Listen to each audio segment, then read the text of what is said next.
ಎಲ್ಲಿದ್ರಿ ಇಷ್ಟು ದಿನ? 2 ನಿಮಿಷ ನಿಮ್ಮ ಹತ್ರ ಮಾತಾಡಬೇಕು. ಇಷ್ಟು ದಿನ ನನಗೊಂದು ಕನಸು ಬೀಳ್ತಾ ಇತ್ತು. ಅದ್ರ ಬಗ್ಗೆ ನಿಮ್ಮ ಹತ್ರ ಮಾತಾಡಿ ನಿಮ್ಮನ್ನು ನೋಡಿ ಒಂದು ನಿರ್ಧಾರಕ್ಕೆ ಬರೋಣ ಅಂತ. ರೀ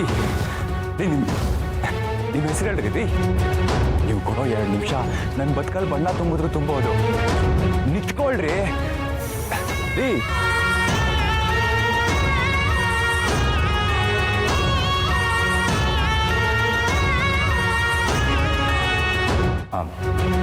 ನಿಮ್ಮ ಹೆಸರು? ಮಾತಾಡೋದಿಲ್ವಲ್ರಿ ನೀವು?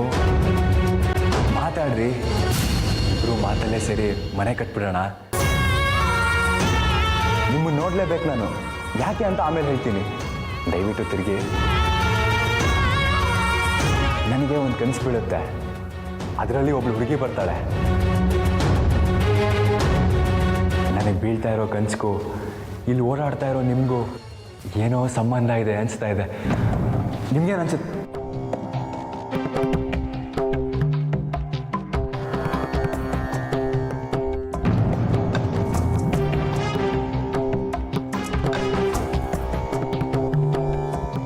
ಮಾತು ಆಡಲಿಲ್ಲ, ಮುಖನೂ ತೋರಿಸ್ಲಿಲ್ಲ. ಇನ್ನು ಯಾವಾಗ ಸಿಗ್ತಾಳೋ?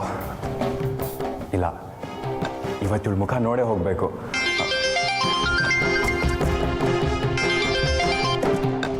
ಹೇಳಿ ಅದಕ್ಕೆ. ಮದುವೆ ಕಣೋ ನಿನ್ಗೆ. ಜೋಕ್ ಮಾಡಬೇಡಿ ಅದಕ್ಕೆ. ನಾನು ಬೇರೆ ಮೂಡಲ್ಲೇ ಇದ್ದೀನಿ. ಯಾಕಪ್ಪ ಜೋಕ್ ಮಾಡ್ಲಿ? ಪುರೋಹಿತರು ಬಂದು ಹೇಳ್ತಿದ್ದಾರೆ, ಅತ್ತೆ ಅಜ್ಜಿ ನಿನ್ಗೆ ಮದುವೆ ಮಾಡಬೇಕು ಅಂತ ನಿರ್ಧಾರ ಮಾಡಿದ್ದಾರೆ. ಸರಿ ಅದಕ್ಕೆ. ನಮ್ಮ ಅಜ್ಜಿದಂತೂ ಓವರ್ ಆಗೋಯ್ತು. ಅವ್ರದ್ದೇ ಅವ್ರಿಗೆ. ಮದುವೆ ವಿಷಯ ಅರ್ಜುನಿಗೆ ಹೇಳ್ಬೇಡ ಅಂದಿದ್ದಾರೆ ಅಜ್ಜಿ. ಆದರೆ ನಾನು ನನ್ನ ಕೆಲಸ ಮಾಡಿದ್ದೀನಿ. ಪುರೋಹಿತರು ಹೇಳಿದ್ದಾರೆ ಮದುವೆಗೆ ಅಡ್ಡಿಗಳಿದೆ ಅಂತ. ಎಷ್ಟು ಅಡ್ಡಿಗಳಾಗ್ತಾವೋ ಅಷ್ಟು ಒಳ್ಳೆಯದು.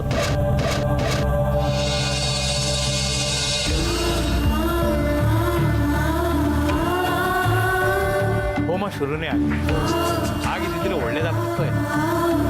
ದೈವ ಸಂಕಲ್ಪ. ಏನು ಮಾಡೋದು? ನಮ್ಮ ಮನೇಲಿ ಎಲ್ರಿಗೂ ಒಳ್ಳೇದಾಗಲಿ ಅಂತ ಪ್ರಾರ್ಥನೆ ಮಾಡಿಕೊಂಡು ಆ ಪರಮಾತ್ಮನಿಗೆ ಅರ್ಪಿಸ್ಬಿಡಿ.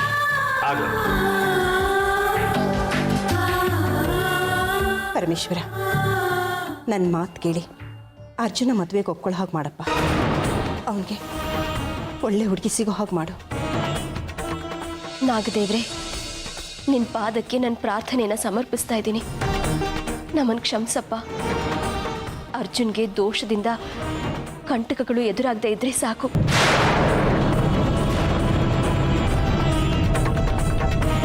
ಅರ್ಜುನ್ ಮದುವೆ ಆದ್ರೇನೆ ಸರ್ಪದೋಷದಿಂದ, ಪ್ರಾಣಾಪಾಯದಿಂದ ಪಾರಾಗುತ್ತೆ. ಆದರೆ ಮದುವೆಗೆ 108 ಅಡ್ಡಿಗಳು, ತೊಂದರೆಗಳು ಬರುತ್ತವೆ.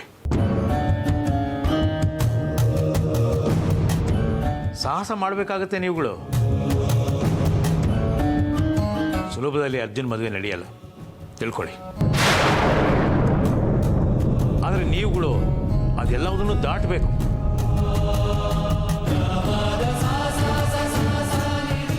ಭಗವಂತನ ನಂಬಿ ಹೆಜ್ಜೆ ಇಡಿ, ಎಲ್ಲ ಒಳ್ಳೆಯದಾಗುತ್ತೆ. ನಾಗಶಾಂತಿ ಹೋಮ, ಸರ್ಪದೋಷ ನಿವಾರಣೆ ಹೋಮ ಅರ್ಧಕ್ಕೆ ನಿಂತಿದೆ, ನೆನಪಿರಲಿ.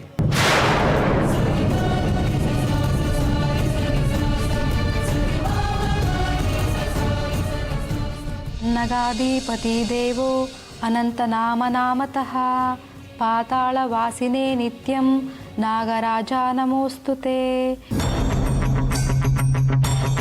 ಮಮ ಕುಟುಂಬಸ್ಯ ನಾಗದೋಷ ಪರಿಹಾರಾರ್ಥಂ ಇದಂ ಪ್ರಾರ್ಥನಂ ಕರಿಷ್ಯೆ.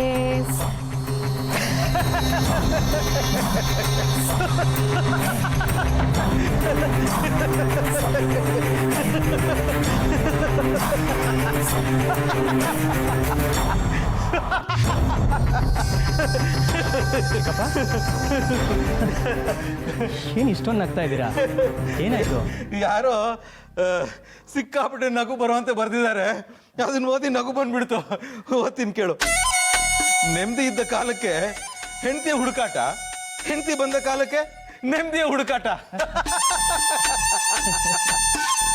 ಚಿಕ್ಕಪ್ಪ ಬೇಜಾರು ಮಾಡ್ಕೋಬೇಡಿ, ನಾನಿಲ್ಲಿ ಶ್ಲೋಕ ಓದ್ತಾ ಇದ್ದೀನಿ, ನನಗೆ ತೊಂದರೆ ಆಗ್ತಾ ಇದೆ. ಗೊತ್ತಾಗ್ಲಿಲ್ಲ ಅಮ್ಮ, ನಿಜವಾಗ್ಲೂ ಗೊತ್ತಾಗ್ಲಿಲ್ಲ. ತೊಂದರೆ ಆಗ್ಲಿ ಅಂತಾನೆ ಜೋರಾಗಿ ನಕ್ಕಿದ ಕಣೆ. ನಿನಗೆ ಮಕ್ಕಳಾಗಬಾರ್ದು.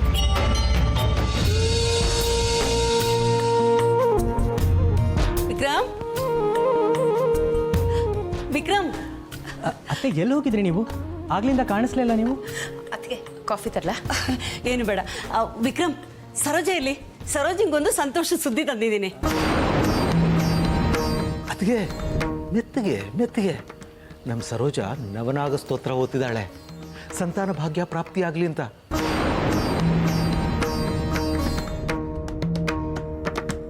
ಅತ್ತೆ, ಸರೋಜ, ನಿನಗೊಂದು ಒಳ್ಳೆ ಸುದ್ದಿ ತಂದಿದ್ದೀನಿ. ಏನು ವಿಷಯ ಅತ್ತೆ ಅದು? ನಾನೊಬ್ಬ ಜ್ಯೋತಿಷಿಗಳ ಮನೆಗೆ ಹೋಗಿದ್ದೆ.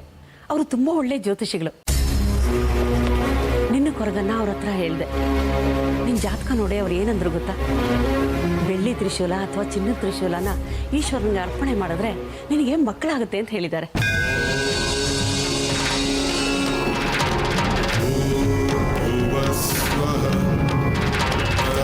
ಅವ್ರು ಹೇಳ್ದಂಗೆ ಆದರೆ ಸಾಕು ಅತ್ತೆ. ಮಕ್ಕಳು ಅಂದರೆ ನನಗೆ ಪ್ರಾಣ. ಆ ಈಶ್ವರ ಯಾವಾಗ ನನಗೆ ಅನುಗ್ರಹಿಸ್ತಾನೋ. ವಿಕ್ರಮ, ಚಿನ್ನ ತ್ರಿಶೂಲನೇ ಅರ್ಪಣೆ ಮಾಡಿಬಿಡಪ್ಪ. ನಮ್ಮ ಮನೆ ಅಕ್ಸಾಲಿಗೆ ಗಣಪತಿ ಇದ್ದಾನಲ್ಲ, ಅವ್ನು ಹೇಳಿ ಬಂದಿದ್ದೀನಿ. ಇವತ್ತೇ ರೆಡಿ ಮಾಡ್ತೀನಿ ಅಂತ ಹೇಳಿದ್ದಾನೆ. ಆದಷ್ಟು ಬೇಗ ತ್ರಿಶೂಲ ತಗೊಂಡೋಗಿ ಈಶ್ವರನಿಗೆ ಅರ್ಪಣೆ ಮಾಡಿಬಿಡು, ಎಲ್ಲ ಒಳ್ಳೇದಾಗುತ್ತೆ. ಸರಿ ಅಮ್ಮ, ಅದನ್ನು ಒಂದು ಮಾಡಿ ನೋಡೇ ಬಿಡ್ತೀವಿ. ಇದರಿಂದನಾದರೂ ನಮಗೆ ಮಕ್ಕಳಿಲ್ಲ ಅನ್ನೋಕ್ವರೆಗೂ ನೀಗಿದ್ರೆ ಸಾಕು. ಸ್ವಸ್ತಿನ ಇಂದ್ರೋ ವೃತಶ್ರವಾಃ ಸ್ವಸ್ತಿನ ಪೂಷಾ ವಿಶ್ವವೇದಾಃ.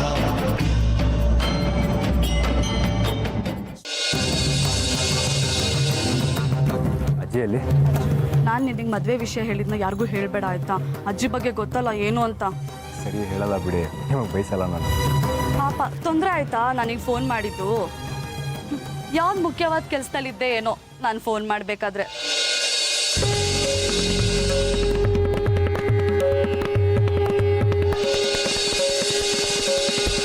ಏನು ಯೋಚನೆ ಮಾಡ್ತಿದ್ಯಾ ಅರ್ಜುನ್?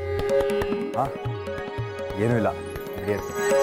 ಕಣ್ಣಲ್ಲಿ ಬೇರೆ ಏನೋ ಇದೆ, ನನಗೆ ಗೊತ್ತಾಗ್ತಿದೆ. ಹೇಳೋ, ಪರವಾಗಿಲ್ಲ. ಏನೂ ಇಲ್ಲ ಅಂತ ನನ್ನ ಹತ್ರ ಮರೆ ಮಾಚಬೇಡ. ಈ ದೇವಸ್ಥಾನದಲ್ಲಿ ಒಂದು ಹುಡುಗಿನ ನೋಡಿದೆ. ಇಷ್ಟ ಆಗ್ಬಿಟ್ಲಾ? ಅವಳ ಮುಖ ನೋಡೋಕ್ಕಾಗಲಿಲ್ಲ, ಆದರೆ ನೋಡ್ತಾ ಇದ್ದೇನೋ. ಅಷ್ಟರಲ್ಲಿ ನೀವು ಫೋನ್ ಮಾಡಿಬಿಟ್ರಿ, ಅದಕ್ಕೆ ಬಂದೆ. ಮುಖ ನೋಡಕ್ಕಾಗ್ಲಿಲ್ಲ ಅನ್ನೋ ಮ್ಯಾಟ್ರನ್ನ ಬಿಡು. ಕಣ್ಣಿಗೆ ಬಿದ್ಲಲ್ಲ ಆ ಹುಡುಗಿ ಬಗ್ಗೆ ಹೇಳೋ. ಏನು ಹೇಳಲಿ, ಮನೆಯಲ್ಲಿ ಅಮ್ಮ ಅಜ್ಜಿ ಎಲ್ಲ ನನ್ನ ಮದುವೆ ವಿಷಯದ ಬಗ್ಗೆ ನಿರ್ಧಾರ ಮಾಡಿದಾರಲ್ಲ. ಏನಷ್ಟು ಅರ್ಜೆಂಟ್ ಇತ್ತು ಅವ್ರಿಗೆ. ಅವ್ರೇನು ಹುಡುಗಿ ನೋಡಿಲ್ವಲ್ಲ, ನೀನ್ ನೋಡಿರೋ ಹುಡುಗಿ ಬಗ್ಗೆ ಹೇಳು. ಮುಖ ನೋಡಕ್ಕಾಗಿಲ್ಲ ಅಂತ ನಿರಾಸೆಯಲ್ಲಿ ಇದೆಯಾ ಅಂದ್ರೆ ಮನ್ಸಲ್ಲಿ ಆ ಹುಡುಗಿ ಬಗ್ಗೆ ಕಲ್ಪನೆ, ಅಭಿಪ್ರಾಯ ಎಲ್ಲ ಮೂಡಿರುತ್ತೆ ಅಲ್ವಾ? ಯಾಕೋ ಏನೋ ಗೊತ್ತಿಲ್ಲ ಅದಕ್ಕೆ, ಆ ಹುಡುಗಿ ನಂಗೆ ತುಂಬ ಇಷ್ಟ ಆಗ್ತಿದ್ದಾಳೆ. ಕನ್ಸಲ್ಲಿ ಬರ್ತಿಲ್ಲಲ್ಲ ಹುಡುಗಿ, ಅದು ಇವಳೆ ಅಂತ ಅನ್ನಿಸ್ತಾ ಇದೆ. ಕನ್ಸಲ್ಲಿ ಬರ್ತಿರೋ ಹುಡುಗಿ ಇವಳೆ ಅಂತ ಮನಸ್ಸು ಹೇಳ್ತಾ ಇದೆ. ಕನ್ಸಲ್ಲಿ ಬಂದವಳು ಮನ್ಸಿಗೂ ಬಂದಿದ್ದಾಳೆ ಬಿಡು. ಮನ್ಸಿಗೆ ಬಂದವಳು ಮನೆಗೂ ಬರೋ ಥರ ಆಗ್ಲಿ ಬಿಡ್ಬೇಡ. ಮೊದಲು ಆ ಹುಡುಗಿ ಹತ್ರ ಮಾತಾಡು, ಮನೆಗೆ ಬರೋ ಥರ ಆಗುತ್ತೆ. ಮನೆಗೆ ಬರ್ತಾಳ? ಬರ್ಲಿ ಅಂತ ನನಗೂ ಆಸೆನಪ್ಪ, ಆದ್ರೆ ನೀನ್ ಪ್ರಯತ್ನ ಪಡ್ಬೇಕು.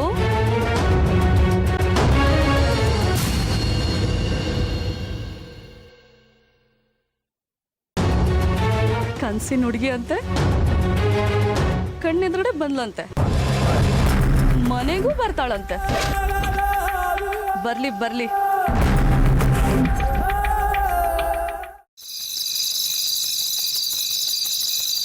ಅಮೃತ, ಅಮೃತ, ಅಮೃತ, 12 ಗಂಟೆ ಆಗ್ತಾ ಬಂತು. ಇಷ್ಟೊತ್ತಲ್ಲೆಲ್ಲಿ ಹೋದ್ಲು ಅಮೃತ?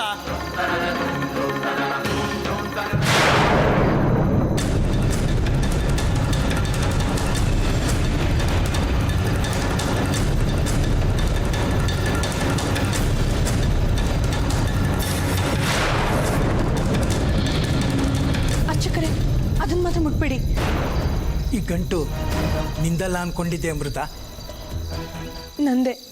ನಂದೇ ಇದು. ಆಯ್ತು, ಯಾಕೆ ಅಳ್ತಾ ಇದೀಯಾ?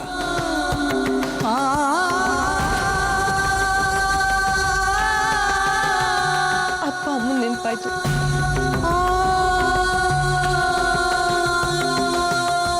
ಇದರಲ್ಲಿ ನನ್ನ ತಾಯಿ ನೆನಪಿದೆ. ನನ್ನ ತಾಯಿ ನನ್ನ ಪಾಲಿಗೆ ಇನ್ನೂ ಜೀವಂತವಾಗಿದ್ದಾರೆ. ಸಮಾಧಾನ ಮಾಡ್ಕೊ ಅಮೃತ. ಬಾಕ್ಲು ತೆಗ್ದಿತ್ತು, ನೀನು ಕಾಣಲಿಲ್ಲ, ಎಲ್ಲೋದ್ಲು ಅಂತ ಆತಂಕ ಶುರುವಾಯಿತು. ಗೊತ್ತಾಗದೆ ಗಂಟನ್ನು ತಗೊಳಕ್ಕೆ ಹೋದೆ. ಬೇರೆ ಉದ್ದೇಶ ಇರಲಿಲ್ಲಮ್ಮ. ಸಮಾಧಾನ ಮಾಡ್ಕೊಮ್ಮ. ಕೆಲವು ಸಲ ಸಮಾಧಾನದ ಮಾತುಗಳು ಕಣ್ಣೀರು ಒರೆಸಲ್ಲ. ಅಳಬೇಡ, ಮಲಗಮ್ಮ. 12 ಗಂಟೆ ಆಗ್ತಾ ಬಂತು.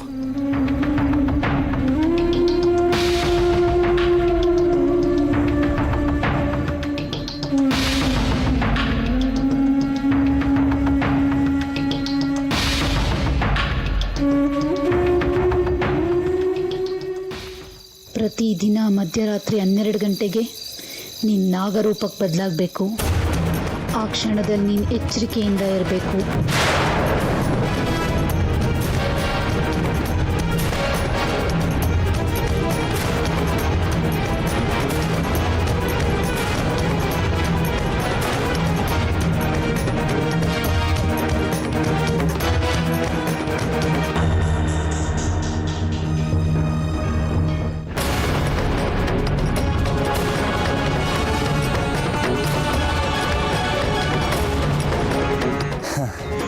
ಬಂದಿದ್ದು ಸಾರ್ಥಕ ಆಯಿತು.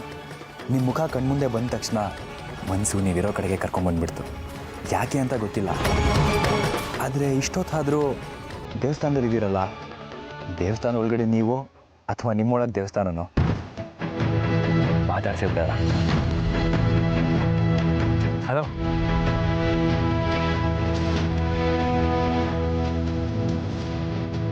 ರೀ ರೀ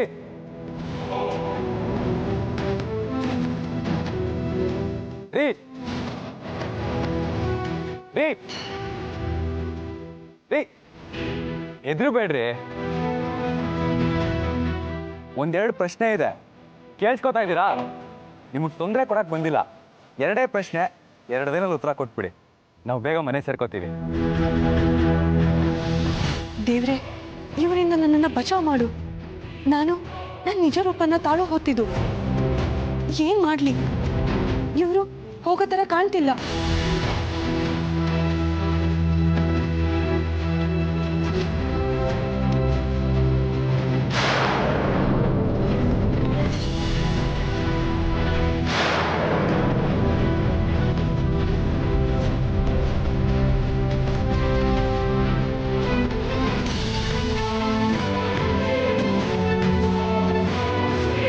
ನಿಮ್ಮನ್ನು ಹುಡ್ಕೊಂಬರೋ ಕಾರಣ ಇದೆ ರೀ. ನಿಮ್ಮ ಉಂಗುರ ಕಾಣಿಸ್ತು. ಈ ಉಂಗುರನ ಕನ್ಸಲ್ಲಿ ನೋಡಿದ್ದೀನಿ ನಾನು.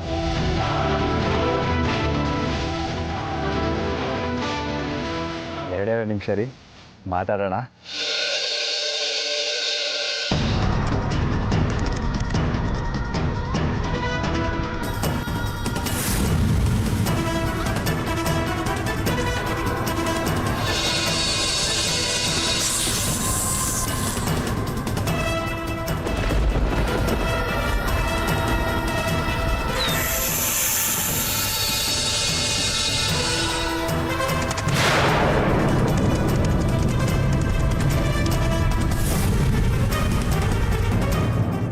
ಒಂದೇ ಅಂತೂ ಕನ್ಫರ್ಮು, ಕನ್ಸಲ್ಲಿ ಕಾಣಿಸ್ಕೊತಿದ್ದು ಹುಡುಗಿ ನೀವೇ.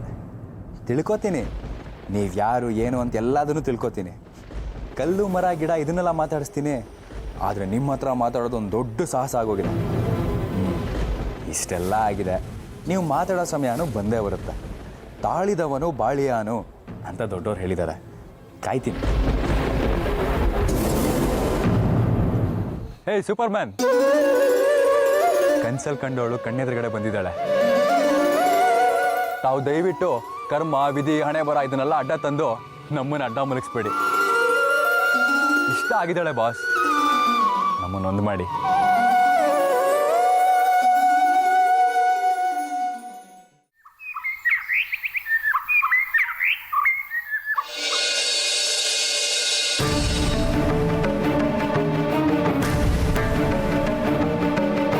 ವಾಣಿ, ಅರ್ಜುನ್ನ ನೋಡ್ತೀಯಾ? ಇಲ್ಲ ಅಕ್ಕ, ಮನೆ ಹಿಂದೆ ಏನಾದರೂ ಇದ್ದಾನ ಅವನು? ನಾನು ಹೂ ತಗೊಂಡು ಅಲ್ಲಿಂದಾನೆ ಬರ್ತಾ ಇದ್ದೀನಿ. ಅಲ್ಲಿಲ್ಲ, ನಾನಂತೂ ನೋಡಿಲ್ಲ. ಒಬ್ಬೊಬ್ಬನೇ ಎಲ್ಲೂ ಹೋಗಬಾರ್ದು ಅಂತ ಅತ್ತೆಮ್ಮ ಹೇಳಿದಾರೆ ಅವನಿಗೆ. ಆದರೂ ನೋಡು ಹೀಗೆ ಮಾಡ್ತಾನ ಅವನು. ಅದೇನು ರಾತ್ರಿನೇ ಹೋದ್ನೋ ಅಥವಾ ಬೆಳಗ್ಗೆ ಎದ್ದು ಹೊರಟ್ನೋ? ಏನು ಹುಡುಗ ನಮ್ಮ? ಇಲ್ಲೇ ಇಲ್ಲೋ ಇರ್ತಾನೆ. ಯಾಕೆ ಆತಂಕ ಪಟ್ಕೋತೀರಾ?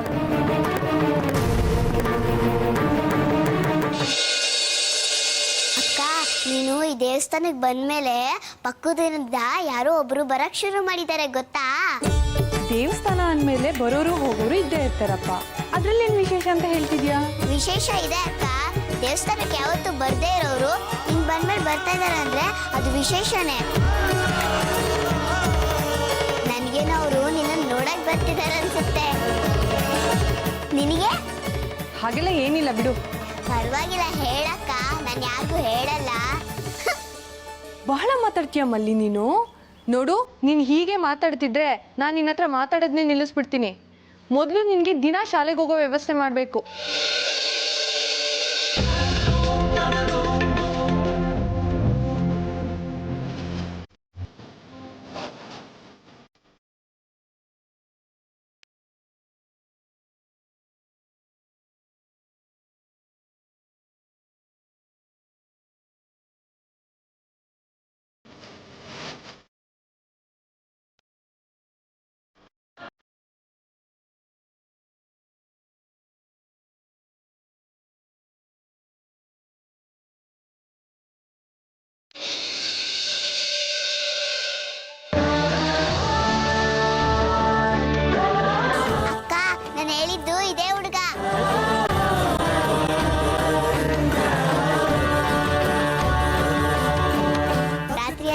ಮನ್ಗಿದ್ರು ಅನ್ಸುತ್ತೆ.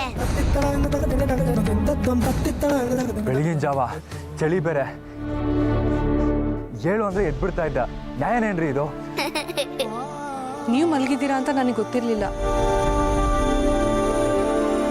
ಇಲ್ಲಿ ಯಾಕೆ ಮಲಗಿದ್ರಿ ನೀವು? ನಿಮಗೆ ಮನೆ ಇಲ್ವಾ? ಇದೆ, ಇತ್ತೀಚೆಗೆ ಮನೆ ಬಿಟ್ಟು ದೇವಸ್ಥಾನದಲ್ಲೇ ಬಂದು ಇದ್ಬೇಡ ಅನ್ಸ್ತಾ ಇದೆ. ಮನೆಗೆ ಹೋಗಕ್ಕೆ ಮನಸ್ಸೇ ಆಗ್ತಿಲ್ಲ ರೀ. ಮಲ್ಲಿ, ರಂಗೋಲಿ ಡಬ್ಬ ತಗೊಂಬ, ಹಾಗೆ ಮಾವಿನ ತೋರಣನೂ ಬೇಕು. ಏ ಮಲ್ಲಿ, ರಂಗೋಲಿ ಡಬ್ಬ ಮಾವಿನ ತೋರಣ ಎಲ್ಲಿದ್ಯಾ? ಯಾಕೆ ಯಾಕೆ ಅಂತ ಆಮೇಲೆ ಹೇಳ್ತೀನಿ. ಮೊದಲು ರಂಗೋಲಿ ಡಬ್ಬ ಮಾವಿನ ತೋರಣ ತೋರಿಸ್ಬಾ. ಬಾ ಬಾ ಬಾ. ಮಲ್ಲಿ, ಮಾವಿನ ತೋರಣ ಕೊಡು.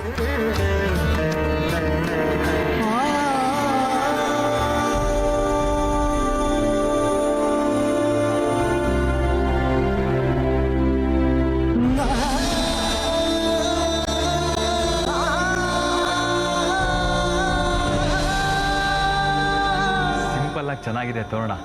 ನನ್ಗೆ ಈ ತೋರಣ ನೋಡ್ತಾ ಇದ್ರೆ ಮದುವೆ ಚಿತ್ರದ ನೆನಪು ಆಗ್ತಾ ಇದೆ.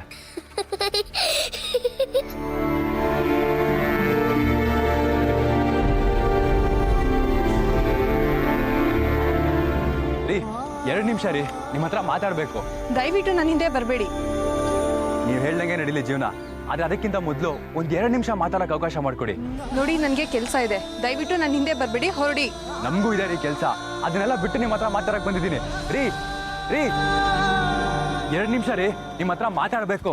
ನಿಮ್ಮ ಹತ್ರ ಮಾತಾಡ್ಲೇಬೇಕಂತ ರಾತ್ರಿಯಿಂದ ಕಾದಿದ್ದೀನಿ.